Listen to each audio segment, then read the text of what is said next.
Trump humiliated by veteran in live press conference. Must-see reaction.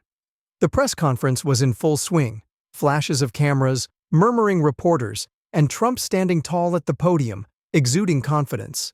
But then, something happened that no one saw coming. A single voice, steady yet commanding, sliced through the noise. "Mr. President!" The room fell silent. A veteran, clad in a decorated military jacket, stepped forward. His eyes burned with intensity. "Where were you when we needed you the most?" His voice wasn't just asking a question. It was demanding the truth. For a moment, everything froze. Trump's smirk faded, his confidence flickered. The tension in the room became unbearable. Cameras zoomed in. Reporters exchanged nervous glances. Then, Trump did something no one expected, and what followed left the entire world in shock. The grand conference hall shimmered under the glare of studio lights, an atmosphere charged with unspoken expectations. Rows of journalists, dressed in dark suits and sharp expressions, filled the room. Camera lenses gleamed, microphones positioned like weapons aimed at the podium, ready to capture every syllable, every shift in tone.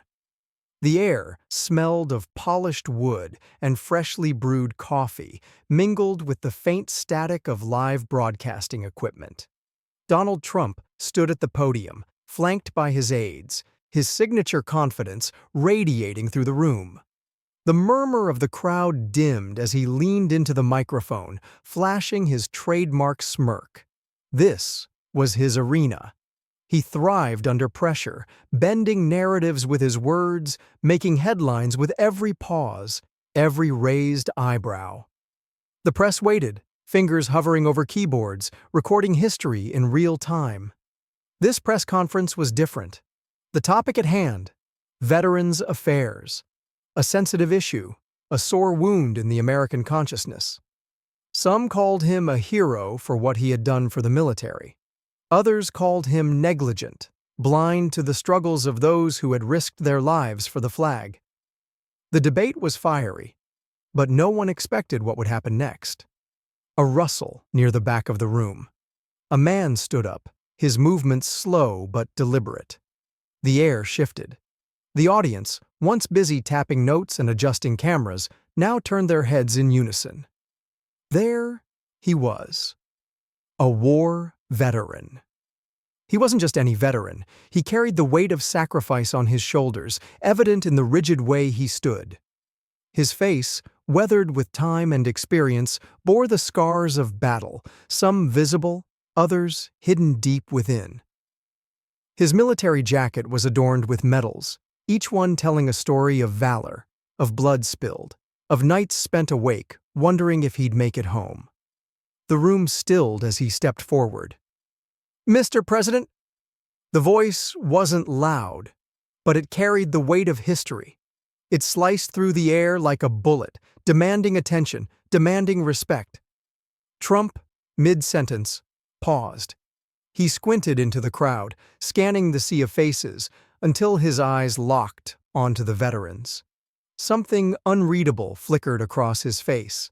Surprise? Annoyance? Caution? Yes?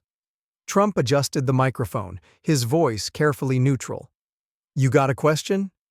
The veteran's chest rose and fell steadily, his grip tightening on a folded piece of paper in his hand. He didn't look at his notes. He didn't need them. "Sir," he began, his voice even, though the emotion beneath it was barely contained. "I'm a veteran. I fought for this country. I lost friends for this country. And when I came back, I thought I'd be treated like someone who had given everything." A heavy silence blanketed the room. Reporters held their breath. Even the relentless clicking of cameras ceased. Trump gave a curt nod. "And we appreciate your service. More than anyone, believe me. No one has done more for our veterans than I have." The veteran raised his hand, palm outward. A gesture not of aggression, but of authority. A silent command to stop. With all due respect, Mr. President, he interjected, his voice unwavering, this isn't about appreciation. This is about reality. A ripple of murmurs spread through the room. The air crackled with unspoken tension. I came back, the veteran continued, his voice thick with restrained emotion. And do you know what I found?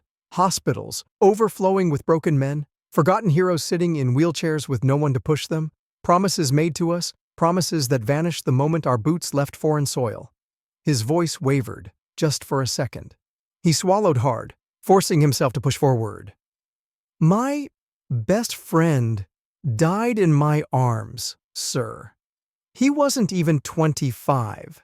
He told me he believed in this country until his last breath.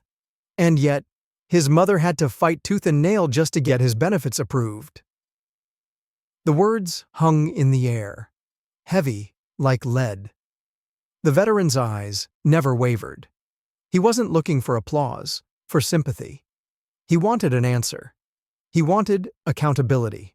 Trump shifted, his fingers drumming lightly on the podium.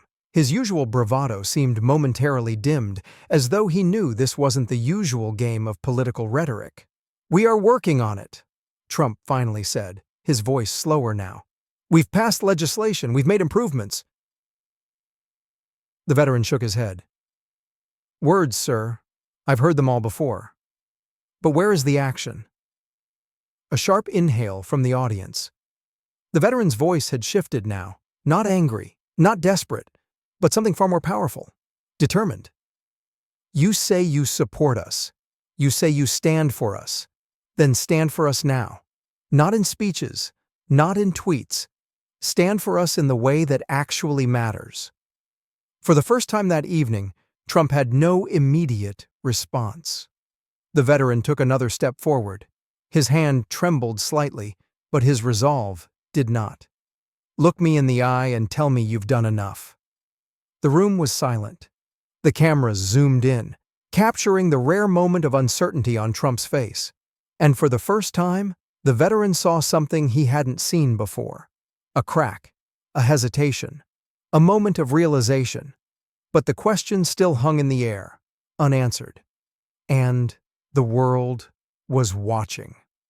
The air in the room shifted in an instant. The veteran's voice had sliced through the noise like a razor-sharp blade, turning the chaotic murmur into a heavy, suffocating silence. Every eye in the room was now fixed on him.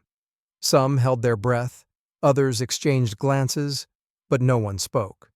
The cameras zoomed in, recording every detail, the creases on his forehead, the fire in his eyes, the way his fingers twitched as if struggling to hold back the storm brewing inside him.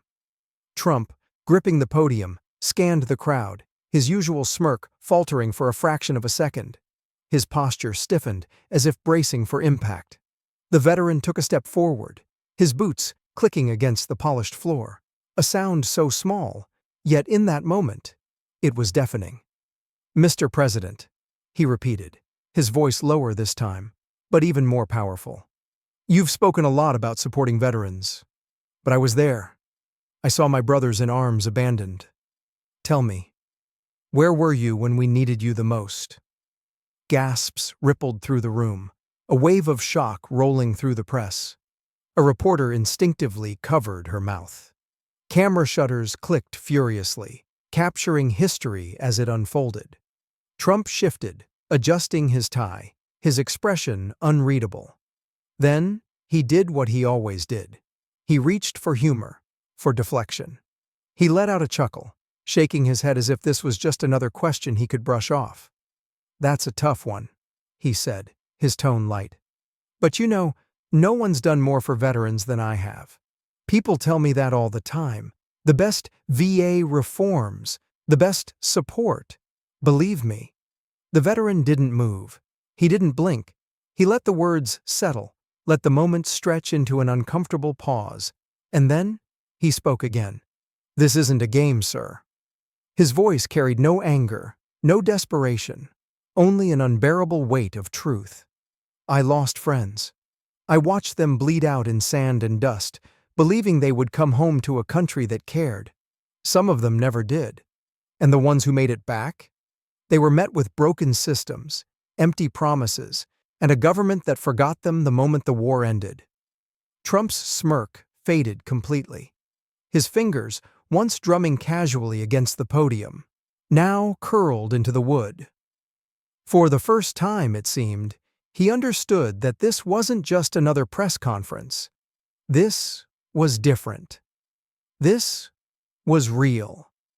The veteran took another step forward. "Look me in the eye," he said, his voice steady, unwavering. "And tell me, have you done enough?" A flicker of something, uncertainty, frustration, crossed Trump's face. He inhaled sharply, shifting his weight. Then, in a move that caught everyone off guard, he leaned slightly forward and asked, "What do you want me to say?" The veteran's jaw tightened. His hands curled into fists at his sides. The weight of his words was about to crash down, and nothing could stop it. "I want you to say the truth," the veteran said, his voice trembling but unbreakable. "I want you to admit that we were used, that we were sent to die for policies written in boardrooms, that our families were handed folded flags instead of the fathers, sons, and brothers they deserved." The room held its breath. "You talk about patriotism," the veteran continued, his voice rising, filled with raw, unfiltered emotion. "But true patriotism isn't standing on a stage, making speeches. It's standing by the people who bled for this country. It's ensuring that no veteran sleeps on the street, that no widow has to fight for the benefits her husband died for. It's about action, not words." A murmur spread through the crowd. Some reporters nodded. Some scribbled furiously, aware that history was unfolding in front of them. Others simply sat frozen, overwhelmed by the intensity of the moment. Trump's fingers curled around the podium, his lips pressed together. He was a man who had mastered the art of the comeback, of flipping a situation to his advantage. But this? This was different. This wasn't a political opponent, a journalist, or a rival businessman.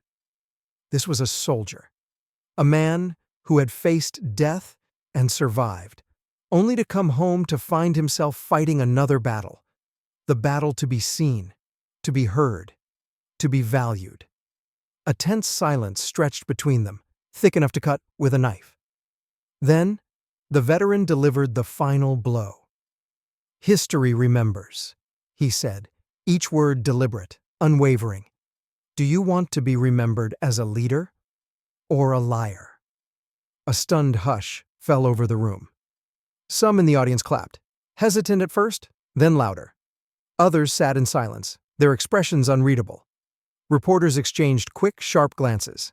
The cameras continued rolling, capturing every second, every emotion. Trump exhaled, his jaw tightening. The world was watching, and in that moment, even he knew there was no easy way out of this one. Trump finally broke the silence. His voice, usually booming with confidence, came out lower, slower. "I respect our veterans," he said, choosing his words carefully, "and I'll make sure they get the support they need." But the words felt hollow. The veteran stared at him for a moment, then simply nodded. Without another word, he turned and walked away. The room remained still as the veteran's boots echoed with each step. His exit wasn't rushed, wasn't dramatic. It was steady, dignified, final. He didn't need to say another word. His message had already shaken the room, the country, the world. Within hours, the confrontation went viral. News outlets ran the clip on repeat. Headlines exploded across social media. "Veteran stands up to Trump, and the world listens." One question, one man, one moment that changed everything.